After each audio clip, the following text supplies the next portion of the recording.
Subscribe to our YouTube channel and press the bell icon to get the latest updates. I'm with General Ata Hasnain, the former GOC of the 15th Corps, which is based in Jammu and Kashmir, and the commander of the Uri Brigade. And the reason I'm emphasizing this, we'll tell you in a couple of minutes.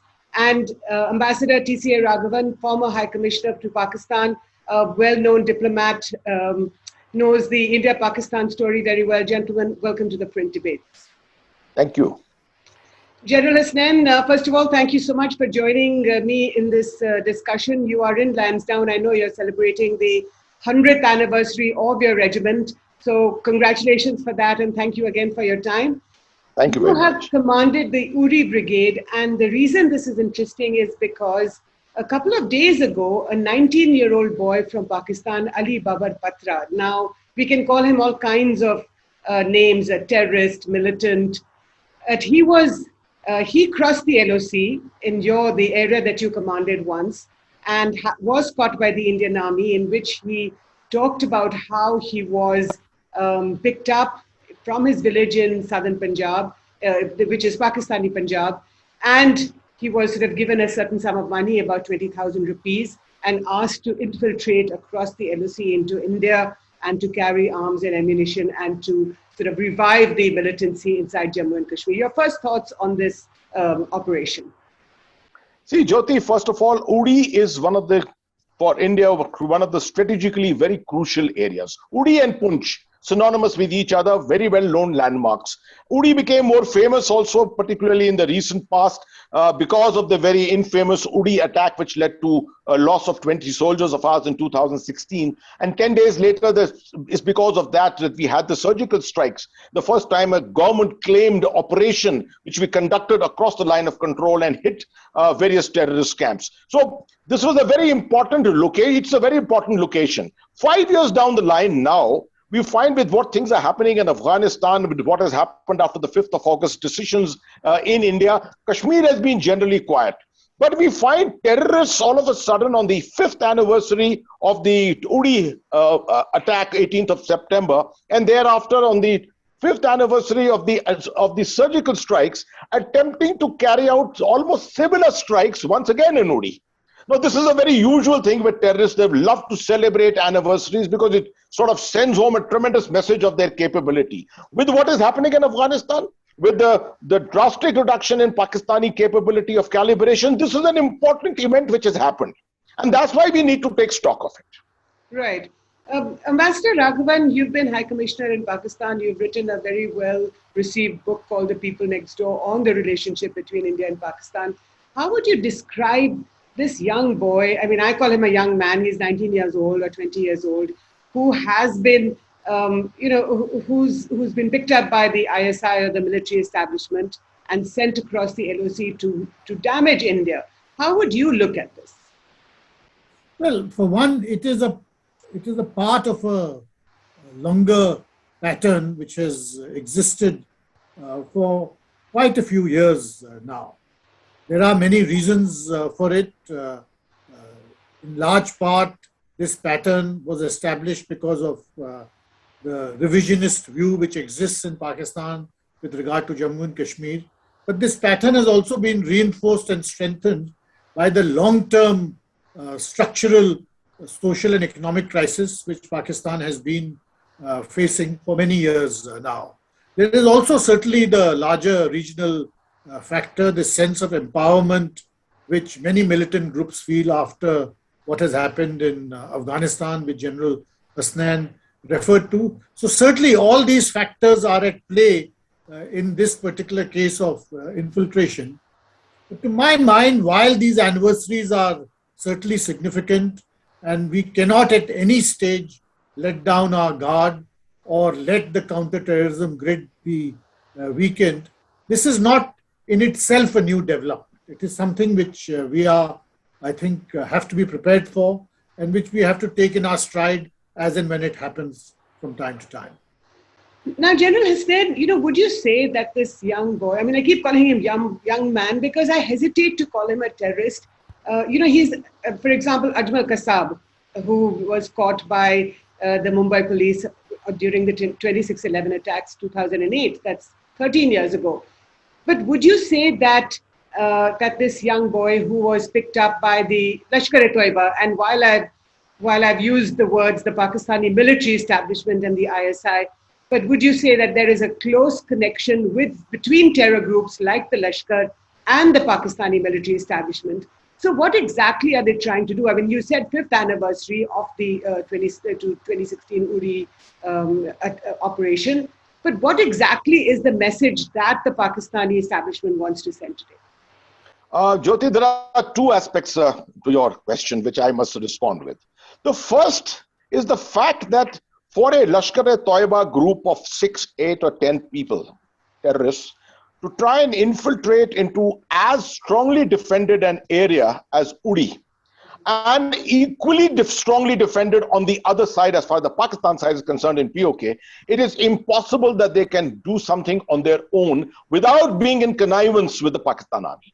Right. They have to be in cahoots with them. That's the only way that they can get through those defenses and make an entry into our side of the line of control. That's number one. So that sums up, and for the last 30 years we've known it. The only perhaps issue is that our narrative, perhaps the Indian narrative, may not be so strong enough to be able to make it believable to the world in general. But why not? Second, I don't think we have been stating it strongly enough in the past. We've been doing it in the recent past once all over again. And it's becoming much more believable. The Indian narrative is becoming stronger, particularly after 5th of August. This narrative has become even stronger because, you know, the kind of measures which were taken by us to control infiltration, control the hinterland situation and things like that. Right. The other aspect to this is that, you see, the Lashkar is capable of launching these kind of operations, hitting deep inside the hinterland. This is what they were always capable of. But today, with the situation in Jammu and Kashmir, the way it has developed, it is becoming extremely difficult for terrorists to infiltrate deep inside and strike any strategic targets. What they're looking for is essentially local infiltration, and the Uri fits into it ideally. Uri is only 6 kilometers from the line of control. That's all it is. 6 kilometers, and it sort of poses an ideal target. It's got a brigade headquarters there. It's a big name place in the Indian establishment. There is a Uri Hydel project, a very big Uri Hydel project, which is also a very vulnerable target. So, you know, these are the ways by which they would like to enhance their overall, you know, stamp in the entire environment. And this is a particular time with what is happening in Afghanistan. The Lashkar, the Jaish, everyone is trying to make an impact in the South Asian region. There are about 10 odd groups which are competing each other for this space. Mm-hmm. Therefore, we should expect that this kind of a thing, as Ambassador Raghavan said, this kind of a thing will be repeated. It will be repeated very often, at least running definitely up to the onset of winter, which is sometime only in December. So you've almost got 2 months in which all these activities are likely to take place. Right. So, Ambassador Raghavan, you know, the connection that you're making and General Hasnain is making between the fall of Kabul, the Taliban regime is now fully ensconced in Afghanistan. Do you think that operations like this, like this young militant who was captured along with his other groups, some were killed, do you think that this is a taste of things to come, and that perhaps the fallout of the takeover or the fall of Kabul to the Taliban, that this will impact Jammu and Kashmir, and that the Pakistani military establishment is even going to become much more hardline? Well, there is no doubt that events in Afghanistan have led to a certain swagger or a certain sense of empowerment amongst radical extremist groups all across, not just in South Asia, but generally across the whole region. But I also think we should avoid what can be a confirmation bias, which is go around looking for evidence for things which are going to happen before they have even happened, in fact. So the fact is that the Pakistani military has a certain long-term strategy in Jammu and Kashmir, which is to keep the pot simmering without letting it get out of control. I don't think in that long-term strategy, the developments in Afghanistan themselves play a critical role. They are helpful in terms of, as I said, creating this environment in which it is easier to motivate young individuals like this boy who was picked up. But the Pakistani military this has been a strategy and a tactic which they have used for many years, and therefore they have a certain level of expertise with it. I don't think we can directly draw the conclusion that because of what has happened in Afghanistan, therefore we should go into a certain mode of expecting the worst in Jammu and Kashmir across the line of control, because that would be, as I said, an example of confirmation bias, which we should try to avoid. It is better that we try to reach conclusions on the basis of evidence which exists rather than on the basis of our own pre-inclinations or our own historical experience. There is a larger question, I think, and I agree entirely with General Hasnain about the general issue with regard to infiltration, terrorist attacks, the points of vulnerability which exist. But there is a larger question that while we, of course, have to deal with all this on the line of control and also on the international border, but the issue is, can we deal with Pakistan just as a issue, just as a country to be dealt with on the line of control, or whether there are other ways of doing so apart from the strictly security-related and tactical measures, and which is where the question of how you fashion your diplomacy when it comes to dealing with a difficult neighbor like Pakistan comes into play. But there is no diplomacy happening right now, Ambassador Raghavan. I mean, I know that you served there some years ago, but there was a back channel some months ago around February, and that was going to be my next question to General Hasnain, which is when there was the ceasefire agreement that we heard. And actually, since February, the LoC has been very quiet. But just one quick question to you, Ambassador Raghavan. There is no real diplomacy happening. Both the countries, both India and Pakistan, don't have high commissioners. There's very, very little trade, or absolutely no trade, no flights, nothing at all. Well, I agree with you. I think by foreclosing diplomatic options, we are in fact foreclosing and narrowing our own options, because diplomacy in the end has to be the principal instrument by which you deal with a difficult neighbor such as Pakistan. General Hasnain, interesting comments by Ambassador Raghavan. First of all, the confirmation bias. Do you think that the fall of Kabul or the fall of Afghanistan has something to do with this sort of operations like this in Jammu and Kashmir? Well, definitely I do draw a linkage between what's happening in Afghanistan, but from a different angle. And that is the angle of inspiration. You see, what is happening is that after maybe in the last 2 years or so, the morale of the terrorist groups, the Pakistani handlers, everyone sitting in Muzaffarabad was generally quite low. And in the Indian side, it was generally on the upsurge. We had got the situation very well under control. With what has happened in Pakistan, in Afghanistan, there is an inspirational angle which has come up. Suddenly you find that within the Islamic world, the extremist Islamic world, this whole issue, two superpowers defeated and see we can take on the world. That is the kind of message which has gone out to people who are looking for that kind of message. So obviously some impact of that is happening here. I'm not saying that there is going to be an upsurge in Jammu and Kashmir or anything like that. We've got things very well under control. But definitely pre-winter, there will be an attempt to increase the number of terrorists, because the overall terrorist footprint in the valley has come down almost less than 100 now. And if the other side does not increase this human resource element within the valley, you are going to find that this movement is going to start vanishing very soon.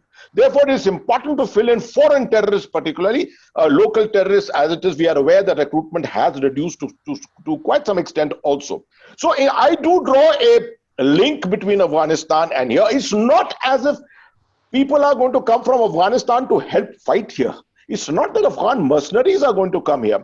Some of the weaponry left behind by the Americans may, in an early time frame, out of the 6 lakh assault rifles, modern assault rifles, M4, M16 type of rifles, some things could come here.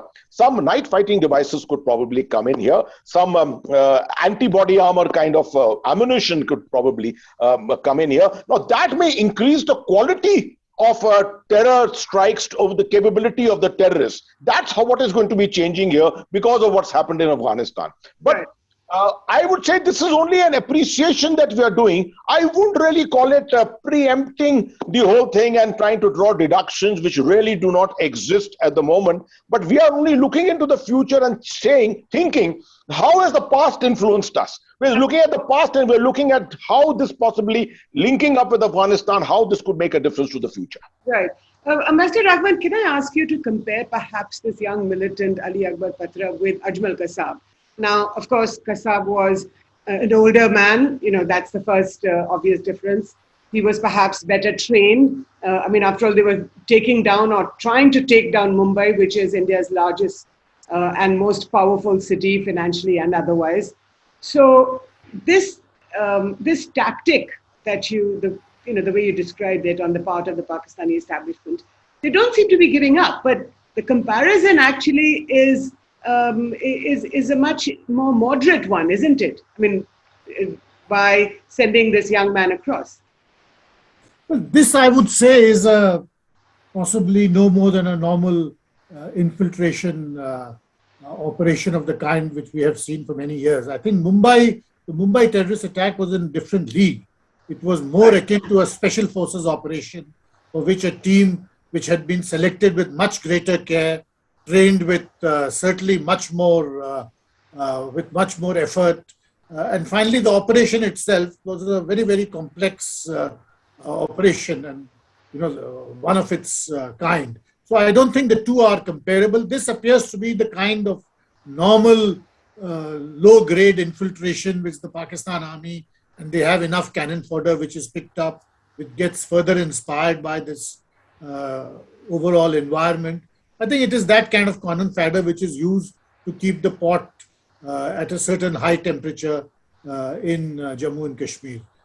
I don't think these operations by themselves will lead to any significant change. But for the Pakistani, there is a section within the Pakistani establishment which draws a great deal of optical satisfaction out of this, because it demonstrates to them, if only to them, perhaps that things will never be normal in Jammu and Kashmir. Ambassador Raghavan, let me ask you, when you were High Commissioner in Pakistan, and you must have taken up with the authorities there, the Mumbai attacks episode. Now, did they always sort of shrug their shoulders and say they had nothing to do with it, considering you're describing it as a special forces type operation? I don't think, given the evidence which was accumulated, the Pakistanis were ever in a position to say that they had nothing to do with it. But certainly they would deny very vehemently that any of their state agencies were involved, and they would point to whatever has been happening in Pakistan for such a long period of time, the US jihad, the rise of extremist groups, radical groups, the need for a political process and a political solution in Jammu and Kashmir. They would never accept that there are links between their state agencies and groups such as those which had mounted this attack. But the fact is, regardless of what their authorities say, there are certain links which are not that deeply buried subterranean either. Whether it is with the Taliban or whether it is with the Lashkar-e-Taiba or in fact other groups, there is now a huge body of evidence, not just gathered by us in India, but also gathered internationally, which shows that these links are there and they are quite robust, and to some extent they are also quite sophisticated in terms of the plausible deniability which can be maintained within their system itself. Right. Jyoti, may I answer the same? Yes. May I answer that same question? Yes. Maybe a little differently, analyzing it from a military angle. You see, you're calling this so-called young boy, by your words, almost terming him innocent. Remember, he carries an AK-47 too. He carries all those rounds of ammunition, normally 4 to 5 magazines, which may have about 100 rounds of ammunition with it. Given the fact that he's involved with this, he has probably had what is called Daura-e-Aam or Daura-e-Khas, one of those trainings. We can't establish that until the contact is established. What is Daura-e-Aam and Daura-e-Khas? You see, what happens is the recruitment process of the militants or terrorists in Pakistan is done in such a way that the ideological elements in Muridke, where the Lashkar-e-Taiba headquarters is, and the one in Bahawalpur of the Jaish-e-Mohammed, they normally spread the word around, go to different places, give out a couple of speeches, motivational speeches in madrasas and places like that. Normally you will find the low-key people, labor class, children of laborers, rickshaw pullers and things like that. I've had similar people surrender to us in the past too. And always the class of people involved is almost similar. And if they're physically fit, if they've got some orientation, intelligent people, they're put through what is called Daura-e-Khas, which is a little more than 4 weeks of training in explosives, in navigation, the use of GPS and things like that.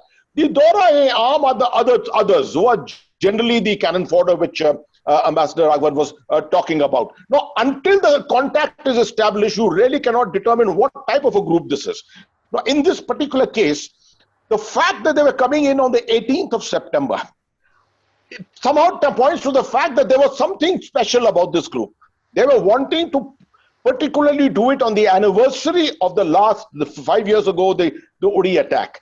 They could very well have had some specialist training. They were looking for different targets or maybe repeating the targets themselves. It's just that the Indian Army in Uri particular is very, very alert. At the moment, it's got higher deployment and they've managed through its surveillance, it managed to apprehend him, right? And now, of course, he's singing like a canary, the complete thing. It always happens. They always do it. Let me tell you, let me share with your viewers, Jyoti, when questioned, most of them say, we were told that there is no permission for namaz on this side. There is no azan on this side of the line of control. So we asked these people, so what do you think is happening here? They said, we only find azan everywhere. We are finding freedom of namaz everywhere. There's nothing wrong. People are Muslim here and they have the freedom in India to exercise and pursue their faith. Now, these are the kind of things which have been drilled into their minds. And that is the kind of people who are being sent across here. I suspect that this was a Fedayeen element designed to come as a suicide attack, be killed in the bargain, but their aim was to achieve something substantial by hitting maybe a headquarter, a gun area, or something like that. They were about 7 to 8 in strength, and 7 to 8 coming through on a 6-kilometer stretch is a substantial number of people aiming for a particular objective. Right. That's fascinating, General, but can I just ask you a quick question about infiltration levels? In February, when the back channel between National Security Advisor Ajit Doval and his Pakistani counterpart Moeed Yusuf became public, infiltration came down significantly, and it, like you said yourself, it's almost nil. Now, this operation, and amongst the 6 or 7 militants who have been captured, amongst them is this young man.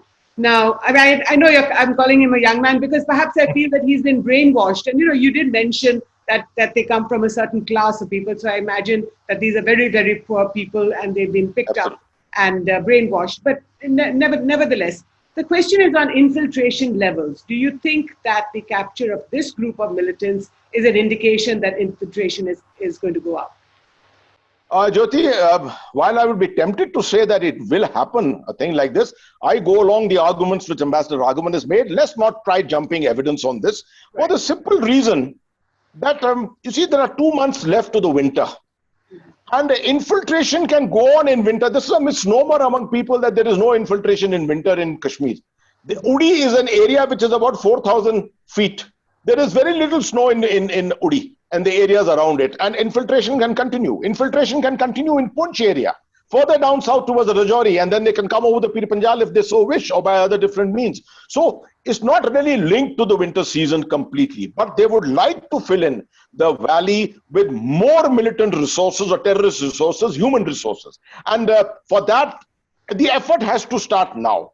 It is tempting for me to think that because what is happening in Afghanistan, this is a time when the Pakistan army, the ISI, the deep state in Pakistan is going to feel a little more tempted to say, see, for so long now, for last 2 years and plus, we've done very little as far as Jammu and Kashmir is concerned. Their priority has been mostly Afghanistan, internal security of Pakistan. Now, suddenly, if this continues, you're going to find this movement in Jammu and Kashmir in which 30 years has been invested by the deep state absolutely languishing. So it's about time you did something to make sure that the pot keeps boiling, as Ambassador Raghavan said. So therefore, you may find in this 2-month period, some attempts at infiltration in particular areas. This particular infiltration, I particularly feel, was essentially something which was targeting a shallow area along the line of control. Right. And this is something which can happen. It happened in 2016 when we neutralized the capability of the Pakistan army to be able to send in terrorists deep into Jammu and Kashmir to strike targets here. They started actually, targeting the objectives within a 10-12 kilometer belt of the line of control. Poonch was hit, Tangdhar was hit, and this is how Uri was also hit in 2016. Right. Ambassador Raghavan, can I just, change track a little bit? In the US Senate, there is a bill that is being discussed, this last day or so, which is very critical of Pakistan and is censuring Pakistan for the role that it is playing in Afghanistan and basically saying that Pakistan has to be much more helpful to the Americans. Now, inside Pakistan, this is also being perceived as the Pakistanis being criticized by the Americans, and Pakistanis are saying that actually we helped the Americans cut a deal with the Taliban in Afghanistan. So now why are we being put in the dock again? How do you explain what's going on in this on the international arena in this region? Well, this bill itself, although there is a great deal of comment about it in India and elsewhere, in my view, it is too little, too late. The Americans are trying to bolt the stable door after the horse has bolted. They are stung by the kind of scenes they witnessed in August in Kabul and are now trying to make it out as if they are going to do something about it. But I think in the medium term, what we are going to see is a decline in focus on the part of the United States in Afghanistan. Because the kind of focus which is there when you have 4,000-5,000 troops or even larger number of troops, once you don't have a presence on the ground, the focus naturally will go down. So I don't see any great increase in interest in the United States in Afghanistan. Certainly they will try to do whatever they can do, but the original prioritization of Afghanistan, which was there, when in fact such measures would have been much more helpful, I think that moment has gone. Quick, straight question. Do you think India should engage with the Taliban regime in Kabul? See, Jyoti, this is a age-old debate which is going on in India for fairly long, and there's lots of people who are pro and against it. I am one of those who strongly believe that in diplomacy, that's not my forte is national security, but diplomacy per se, you can't shut out all options. From day one, you can't start saying that I will not speak to so-and-so. Because the age-old adage of no permanent friends, no permanent enemies, and always national interests are the ones which rule. So therefore, whatever may have happened, I always love to quote the example, the Americans should not be speaking to Vietnam at all. 58,000 soldiers were killed in Vietnam. What about the relationship between the United States and Germany? Second World War. Why should the Germans and this thing be together and the Americans be together as a part of NATO today? So if we have to go by such historical evidence and things like that, then obviously we won't be talking to anyone. I think the time has come when we should follow the international community at large to make sure that we are not wrong, we are in the right lines, and we should look at engagement. Whenever we get the opportunities, we should look at engagement. I totally support what happened in Doha. The fact that Abbas Taniksai came to the Indian embassy and had a meeting with the Indian ambassador, I thought it was a very good thing. The red lines have been established by both sides for each other. So if that kind of a thing carries on, but we can't go whole hog and go overboard to say we support the Taliban already. No, nothing of that sort. We are primarily looking forward to our relationship, the continuation of our relationship with the Afghan people, with whom we have a very, very strong people-to-people relationship. And that is something that we should not lose out on. Okay, so one quick question to you, again, General Hasnain, and then I'll ask Ambassador Raghavan the same question. Do you think India should reopen the visas and allow Afghans to come into the country? Yes, I think sooner than later it will happen, particularly on issues such as medical visas in particular. Because the Afghans have no other place to really go to, and India is a haven as far as medical aspects are concerned. I think we should be looking for that, and there are relationships between people. There are lots of Afghan refugees here who, have their understanding with their relations on the other side.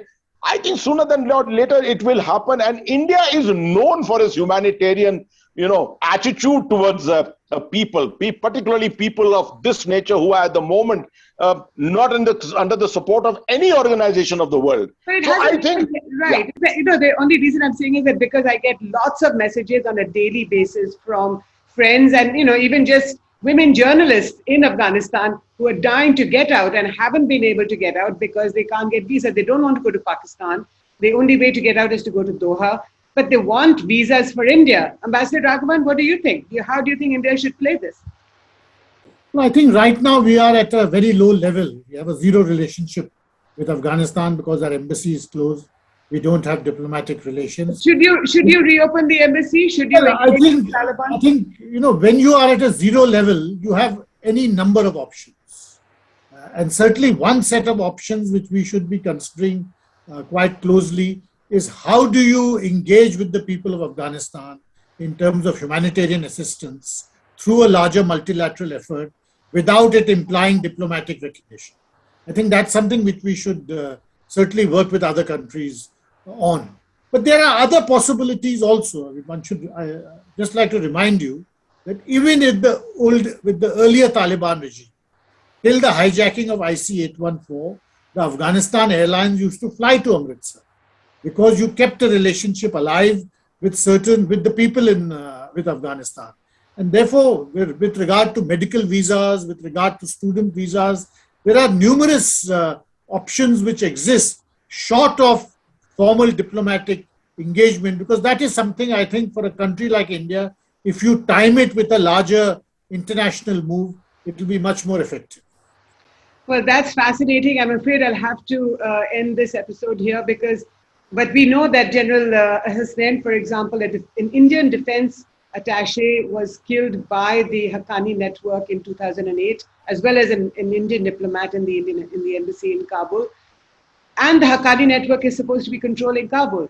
But we will see over the next few days and weeks how this unfolds, the relationship between Afghanistan and Pakistan, whether Faiz Hamid is going to go back to Kabul and control the boys like he did a few weeks ago. We shall be watching this space, and thank you so much, General Ata Hasnain and Ambassador TCA Raghavan, for joining me in the Print Bits. Thank you for your time. Thank you so much. Thank you.